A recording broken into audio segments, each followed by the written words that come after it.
สบายดีมาพบกับข้าพเจ้าแหละบาลาสาวผู้ไทยเนาะโมเมนต์ผู้คนผู้ไกลลูกในบ้านและในสวนพี่น้องมื้อนี้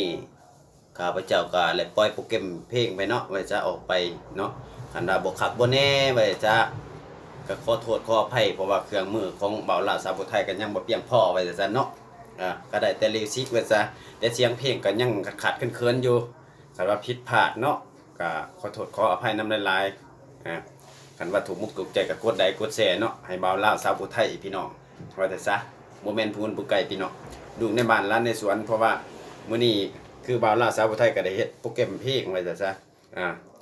บางทีอาจจะ7-8 โมงจังสิได้เบิ่งหนังเนาะไว้ซะหนังตลกเฮฮา